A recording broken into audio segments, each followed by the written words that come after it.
ஸ்ரீ மகாகுருப்யோ நமः. ஹரிः ஓம்.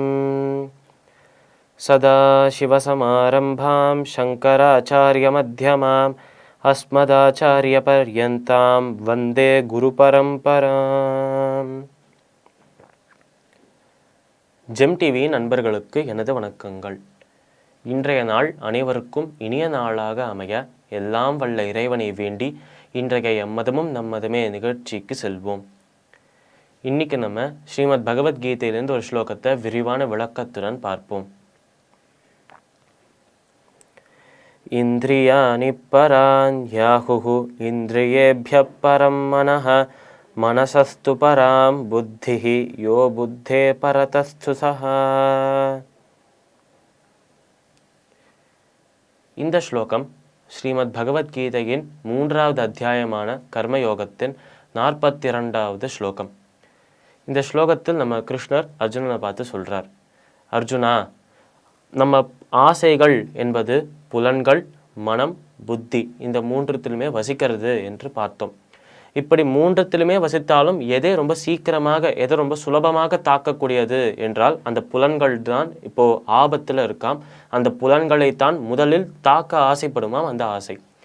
அப்படிப்பட்ட அந்த புலன்களை கட்டுப்படுத்த வேண்டும். அந்த புலன்களை கட்டுப்படுத்தினால் அந்த ஆசை வராமல், அந்த ஆசை நமக்குள் தங்காமல் காத்து கொள்ளலாம். அப்படி காத்து கொண்டால் நம்மளோட ஞானம், நம்மளோட பகுத்தறியும் ஆற்றல் காப்பாற்றப்படும் என்று கிருஷ்ணர் அர்ஜுனனை பார்த்து சொன்னார். இப்போ அந்த ஸ்லோகத்தின் ஒரு தொடர்ச்சியாக தான் இந்த ஸ்லோகத்தில் சொல்றாராம் நம்மளோட கிருஷ்ணர்.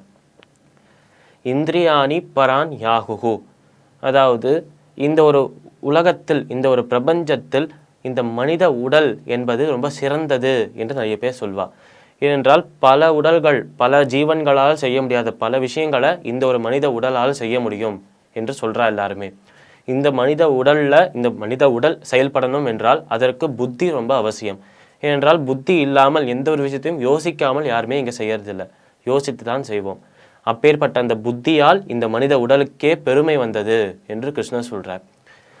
முதலில் இந்த மனித உடல் தான் அனைத்தை விடவும் சிறந்தது என்று எல்லாருமே எண்ணினார்கள் அர்ஜுனா என்று கிருஷ்ணர் இந்த ஸ்லோகத்தை ஆரம்பிக்கிறார். இந்திரியாணி பரான் யாகுஹு, அப்பேற்பட்ட இந்த மனித உடல்ல இவ்வளவு அங்கங்கள் இருந்தாலும், இவ்வளவு உறுப்புகள் இருந்தாலும் அதில் இந்த புலன்கள் தான், இந்த கண்கள், காதுகள், மூக்குகள், இந்த மாதிரி இருக்கும் அனைத்து உடல்கள் இருக்கும் இந்த புலன்கள் தான் சிறந்தது என்று எல்லாருமே சொல்றா என்று கிருஷ்ணர் சொல்றார்.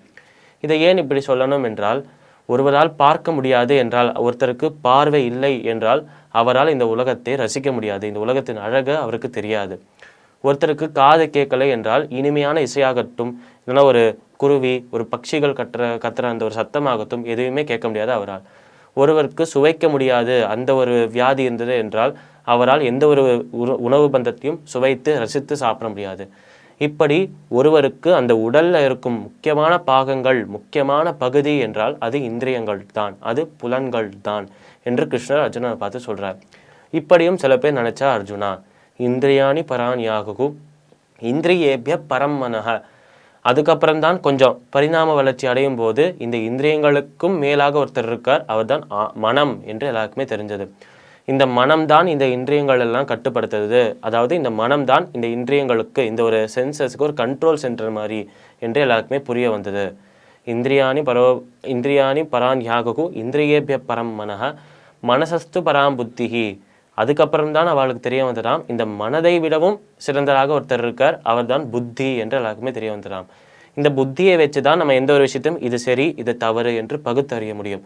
இந்த புத்தியை வச்சுதான் அனைத்து இந்திரியங்களையும் கட்டுப்படுத்த முடியும். அதாவது இந்த ஒரு புத்தி நினைச்சா இந்த கையை நகுத்தாம இருக்க முடியும், இந்த புத்தி நினைச்சால் இதை இங்க அங்கன்னு ஆட்டிகிட்டே இருக்க முடியும். அதனால் புத்தியின் கண்ட்ரோலில் தான் எல்லாமே இருக்கு என்று எல்லாருக்கும் புரிய வந்தது. மனசஸ்து பராம் புத்திஹி யோ புத்தே பரதஸ்து சஹா, இப்படி உடலை விட இந்திரியங்கள் சிறந்தது, இந்திரியங்களை விட மனம் சிறந்தது, மனதை விட புத்தி சிறந்தது என்று எல்லாருமே நினைச்சா. இப்போதான் கடைசியாக நான் சொல்லிதான் எல்லாருக்குமே தெரிய வருது, அர்ஜுனா, இந்த புத்தியை தாண்டிலும் ஒருத்தர் இருக்கார், இந்த புத்திக்கு அப்பாற்பட்டவர் ஒருத்தர் இருக்கார், அவர் தான் ஆத்மா என்று கிருஷ்ணர் அர்ஜுனா பார்த்து சொல்றார்.